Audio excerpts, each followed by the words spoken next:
We're good? Okay. We're going to return the Wednesday, August 4th, 2021 Board of Education meeting to regular session. Everyone please silence your electronic devices and we will stand for the Pledge of Allegiance.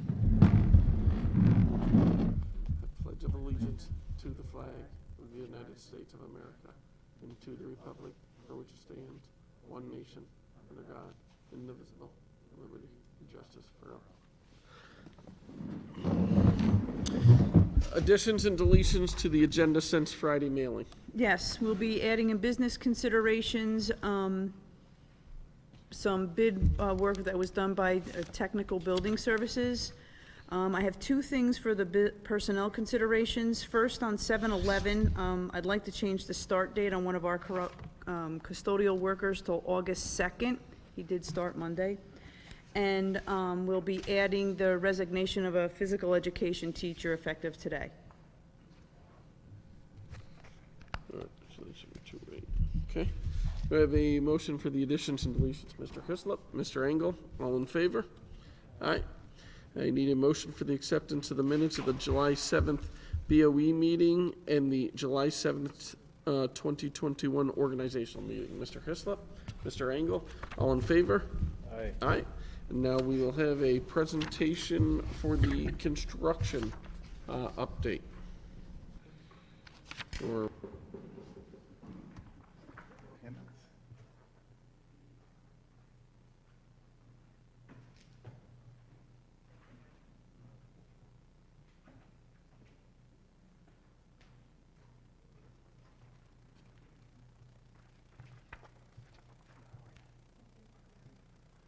Right here, good?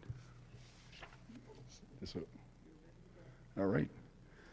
It's okay to take the mask off? Okay. Okay, no, it's okay. Well, nice to see everybody I was going to say face to face, but mask to mask. We're doing a lot of things online. I'm John Sharkey from Rhinebeck Architecture. So I believe Joanne just handed out a little packet of information for you, so I'll just go through that real quickly. The construction milestones, the high school family and consumer science room. Construction is ongoing. I think some of you have gone in there to take a look. And the rough-in is all ready, and we're pretty much ready in there for final finishes, cabinetry, ceilings, ductwork is going in. So the schedule's moving along pretty well in that room. Painting's begun as well. Over at the middle school, the family and consumer science room is also roughed in. Flooring was started being installed this week. I believe they're pretty much done in there. So they're waiting for cabinetry there. The ceiling's going to remain open, so we don't have to wait for that. So the cabinetry there will be probably pretty much going in sometime either next week or the beginning of the following week. A.W. Becker main entry, main office areas are all been roughed in. The walls are up. Ductwork is going in, sheetrock, all the plumbing and electric is pretty much roughed in. So we're waiting there again for cabinetry, which is on site, came in today. And Peter B, a little bit behind A.W. Becker, but pretty much the same process. That one's going to go much quicker because, as you know, A.W. Becker and Peter B are identical, so you know there'll be a little savings there in getting work done. So the cabinetry has also been delivered for that school.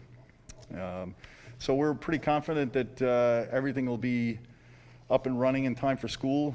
So far, the schedules we've been adjusting a couple of things based on material deliveries. There are a few items that we're not sure yet, total confirmation dates on when they'll be in, so I wanted to put those to your attention. One is, believe it or not, the showers in the health suites. I thought it was due to COVID, but actually, if you recall, in Texas in the winter had those freezing temperatures and some of their factories froze. So they got way behind on production of the plastics they need for a lot of things like showers and enclosures. So we're being told that it's going to be delivered on August 25th. So we have it planned. Everything's being roughed in around it. So as soon as the shower gets there, it can be put in place. The bathrooms will be operational. So we'll have the toilets and the sinks will be operational, walls will be tiled, and we just have to wait for the shower to come in. Hopefully, if it does come in on the 25th, we can get them installed, but that may have to wait until we get an actual date. The aluminum storefront systems at the main entrances, which is the main doors to the two elementary schools, We're being told that they're going to be in late August. So what we've told the contractors is to leave the existing systems there in place right now. They may have to come in second shift. If it doesn't come in on time, they'll come in on second shift there when the materials come in and they'll replace the entrances. I think they told us it was probably be about a 2-day process to get that done. So we're anticipating they would come in like at the end of the day on a Friday, get as much done as they can, work Saturday and Sunday to get it done, because obviously the entries have to be accessible. The Family and Consumer Science Room exhaust fans are, we've been told for the last 2 weeks that they're on a freighter in Italy somewhere. And I think that was held up because of the, shipping issues. So that's also been told that we're supposed to get those towards the end of August. And those will go in pretty quick when they're in. It's not a big disruption for that. And the last item is wood doors. We will have some of the doors, but some doors may not be available. They're all planned to be here before August. So the contractor has saved the old wood doors. If need be, they'll be temporarily rehung in the new frames until the new doors come in. So they're all aware of that. Any issues with that, they're going to work second shift or on weekends to get the work done as soon as the materials come in and keep the project moving. The next page is just a couple of photos of the progress. Actually, you can see there's been even more done since I took these last Friday. So the middle school, high school family and consumer science rooms are pretty much roughed in and waiting for cabinetry and finishes. The next page after that is the main entry at the main offices at the 2 elementary schools. Just some more photos of the rough-in insulation and the exterior stair that's actually going in outside the high school fax room for a second means of egress out of that room. Since the room is such a big room now, SED required a second means of egress out of there for emergencies, so we're putting that in. So the next page is a spreadsheet, kind of a summary of the projects. If you take a look at it, it has all the contractors. We have 4 contractors and their contract amounts. It totals up all the contracts. The columns towards your left, or towards your right, I'm sorry, approved to date is the amount of money that's been given to the contractor so far. So it helps us keep track of how much they've been paid and their balance to finish. Yes? This technical building services, where do they fall in? If this is for HVAC work, but then we have Campedo, is it just, we have 2 different contractors doing HVAC, or? No, TBS will do the controls on our HVAC system. They do it now. It's kind of like they have I hate to say the word, but they're just like a one-shop It's like they already have our business, so it's to organize and align all the controls for HVAC. Got it. So Yes, it's different work. Yeah, it was Yes. done on a state contract. Otherwise, you could potentially get a contractor to give you different controls that wouldn't match what you have, so it's better to do it that way. Yep. Thank you. Yep. So balance to finish, and then as far as any change orders so far we have a few contract allowance amounts that we're looking to use money against. Each contract has some allowance money in it, which totals about $90,000 for all 4 contracts. So far, with all the work that we have done so far, we've used we still have about $43,000 left in that allowance money. So we have a few change orders that are out there that do not change the contract amount. It's just deductions against their allowance that's in the contracts.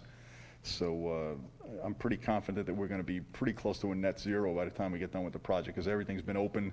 There's a few items we found. Unfortunately, most of the money that we spent was for additional asbestos removals. As we got into ceilings and opened up walls, there were some mud at elbows and some asbestos in the walls, and we decided now is the time to take it out. It didn't make sense to leave anything there, because if you had a leak or anything later on, you would have spent a lot more money to deal with it then. So I would say probably 70% of the change, the allowance money is for additional asbestos removals. The rest of it, some items were some valves that were frozen, existing valves that were frozen. They couldn't shut off a wing or shut off access to a classroom, so we had those replaced as well. So as far as overall budget, I think we're in great shape as we get farther along. As I said, the big surprise is when they start opening things. Everything's open now, so I don't think there'll be any major surprises as we go over the next few weeks. The next couple of sheets are just back up to to that summary sheet. The next sheet is the change order log, where we list all the change orders, the original change order amount, and then we try to beat up the contractors a little bit, and we get the numbers reduced a little. That's in the second column. And then the last page is basically just a summary that we keep in-house of how much each contractor's been paid, percentage of completion, that kind of thing. So it's kind of a checks and balances to make sure we know where all the money's going. That's pretty much it. Anybody have any questions?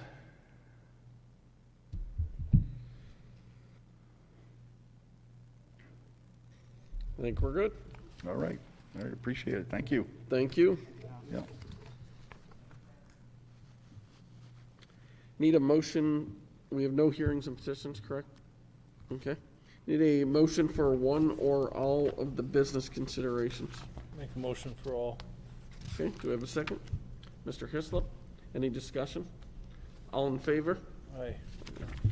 Need a motion for one or all of the personnel considerations. Gonna make a motion for all. You gotta keep 7-2 out. What's that? So do I have to keep 7-2 out again? Because of being on there? Huh? I didn't hear what you said. Oh, no. It's fine. I need a second. Right? Kristen, any discussion? All in favor? Aye. Aye. Special reports, I have nothing to report. Any board members have anything they'd like to report? I'll turn it over to Dr. Bailey. We're very grateful for John Sharkey and the work of his team, and Bill Schramm with his team. That partnership has proven to be very successful. You know, having gone through some painful construction, I think that's what they call it, painful, right? The responsiveness of the group has been very good, and you know, to see really the exemplification of what we're trying to do with our programming, to see it come to life in the facility around our employment, enlistment, and enrollment is really gratifying. We're going to do some great things in these spaces that those groups are working in right now for art, family, consumer science, and in the library, both libraries actually. And John and his team have actually given us a lot of advice about some other things that we're thinking of working on or are already working on in the district. So we're very grateful for them. This marks the last week of our academic programs in schools. Fred's going to talk about that a little bit in a moment. But you know, as part of the remediation for some of the things that have happened over the course of the last year and a half through COVID and remote learning and the rest, we sought to try and close the gap for some of our kids academically. And I challenge us to think about how in the future as we move forward we consider both ends of this argument. Learning should be experiential, and in addition to remediation we should be thinking about how we're able to enrich students' programs in the summertime. I receive communications from neighboring school districts who have been fortunate to, either through grants or through funding of their budget, have provided programs for kids that actually get them excited about returning in September and about the concepts and the things that they're going to learn about, or it gives them a chance to apply what they learned in the prior year. We're the center of this community, so as we develop our budget going into into this school year, November, December, January, we need to start thinking about how we continue to be this place that provides all types of availability for our students, both enrichment and remediation as we go forward. We do a lot of it during the year with our clubs, but boy, to be able to do some extended school year stuff would be fantastic. We have 3 of our kiddos who are in Park Playhouse. You guys know Park Playhouse down in Albany. 2 of them are in Matilda, and what's the other show? Alice in Wonderland. And Mr. Englehart's daughter is in Matilda. She might be in Matilda, I can't be sure. She's Matilda. We're going to find out. Only on the odd days, which is awesome. And we have kids all over the Capital District right now, and actually some out of the state at music camps and other places. And wouldn't it be awesome for us to be providing some of those opportunities for our kiddos? Boy, lastly, and certainly not leastly, if anyone's noticed, if you watch the news, there is no concrete guidance about how we're going to return to school. What we have is a lot of conjecture. Our priority is to return to school in what I will classify as normal. That means kids come to school in the morning and they go home in the afternoon. They have their full spectrum of our school schedule and their classes and coursework, able to take electives, participate in clubs, and do sports. That's our target. We're still awaiting guidance from the Department of Health, the State Department of Health, and from the State Education Department. And when we get it, we'll certainly communicate it. But I will be sending a communication out to families this week to affirm that we don't know yet. There are a lot of unanswered questions, and a few families reached out to me this week saying, how do I prepare for daycare if I don't know whether school starts at 8 o'clock or 7 o'clock or 9 o'clock? How am I going to transport? How do I know whether I can make the choice to send my child because I don't want them to be in a classroom without masks or with masks? We know that it's all part of a layered protection and mitigation strategy. We're working as a bunch of BOCES superintendents, the 24 school districts, to try and develop something from the nothing that we have right now. But our greatest hope is that within the next week, the New York State Department of Health and the State Education Department speak clearly and articulately about what we're going to be asked to do. Not just recommendations, but ideally we're told what to do, because it's hard. This is not fair for us to make a judgment about a child's health or a staff member's health. We need to be told by people who are experts in the field. So ideally, that will be forthcoming. So we'll send some communication out this week about at least that what we want and what we're hoping for. And lastly, at the last meeting, you had an opportunity to appoint Denise Capice as the interim principal at the middle school. Ms. Capice and Mr. Jones are in the audience tonight. I want to wave hello. And that is all. Great. Thank you. Mr. Engelhardt.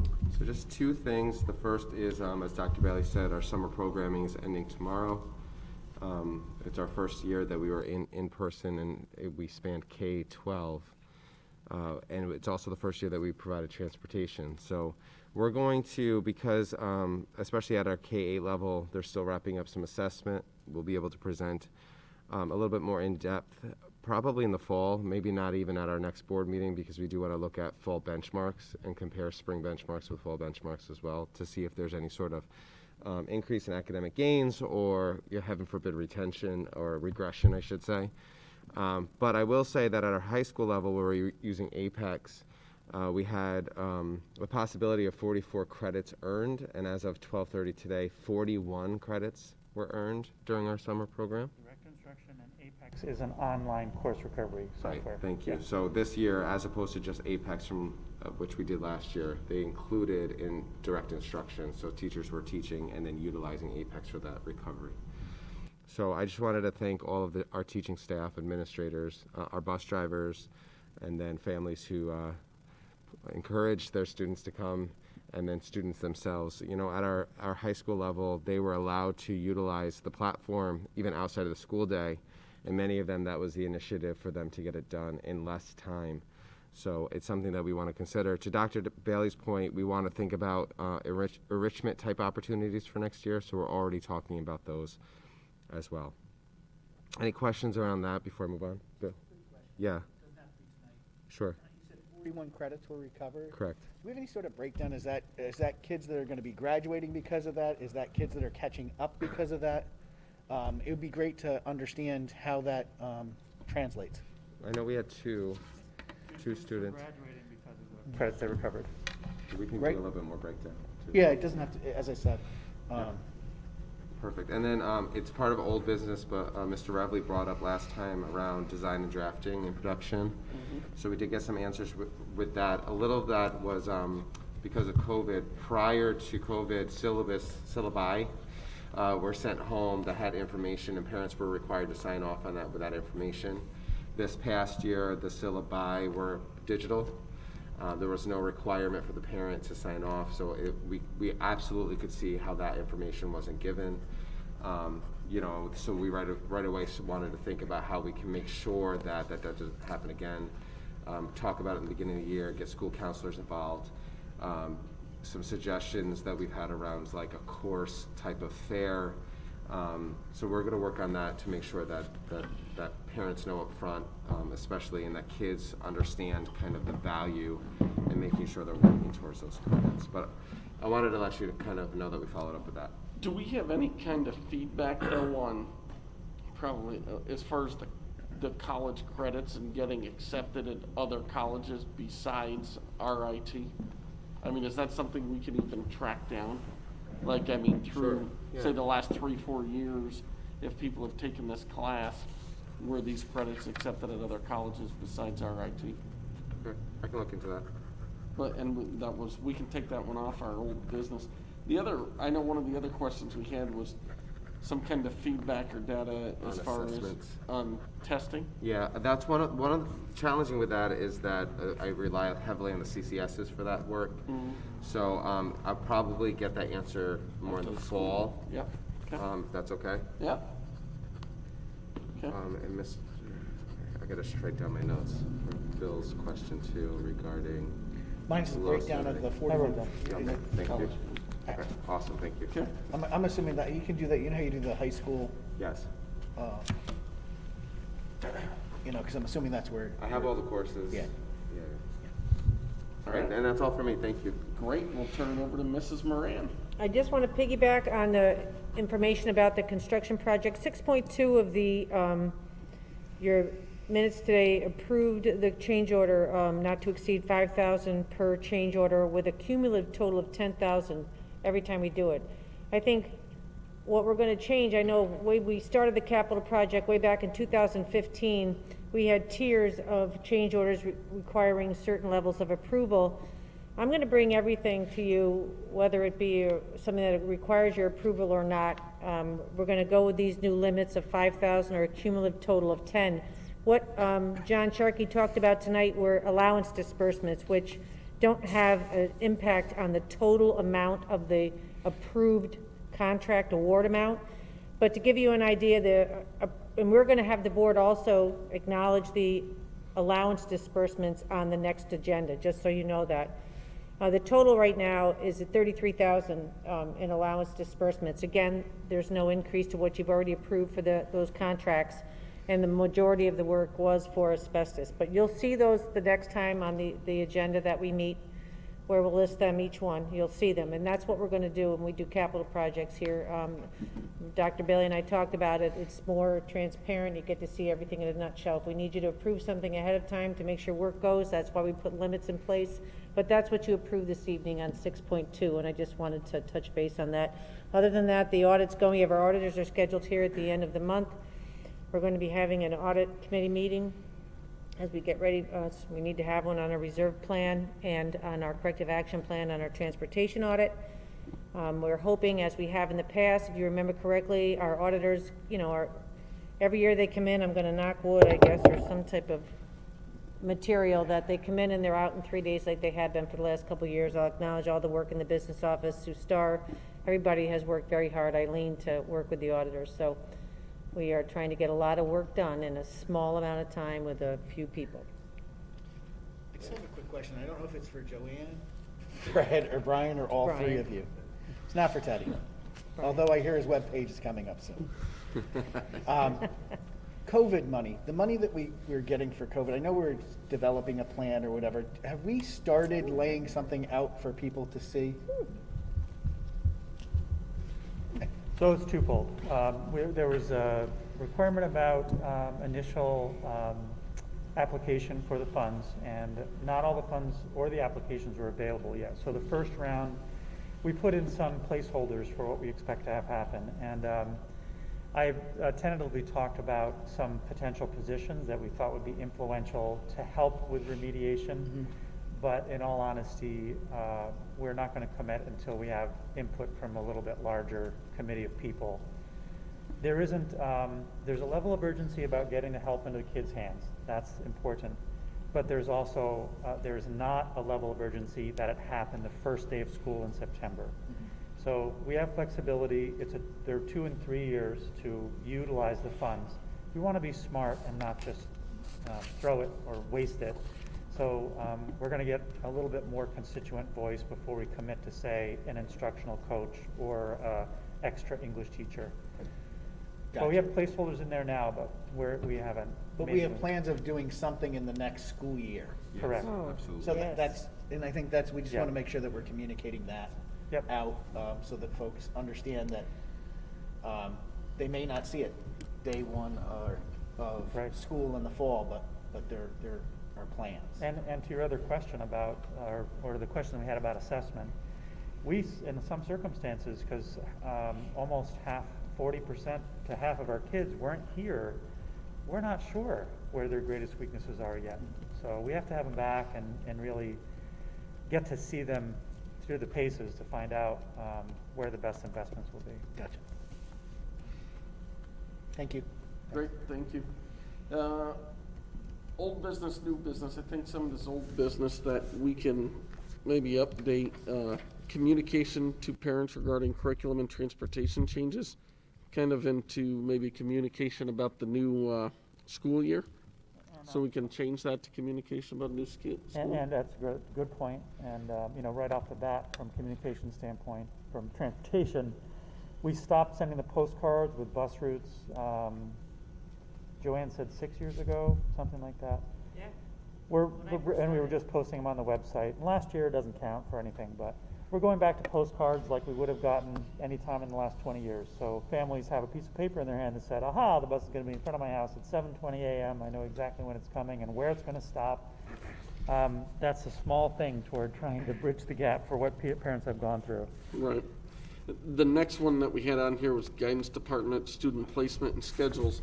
I know this usually becomes a topic around this time of year of when we're sending schedules. I know, high school kids may know the classes, they may even know their schedules as far as I know, but maybe, what our status is as far as schedules and placements. I would assume those would be coming out soon or within the next 2 to 3 weeks. People would see those things be finalized, but maybe next meeting, I'm sure we can discuss those if they haven't received them or if they have questions.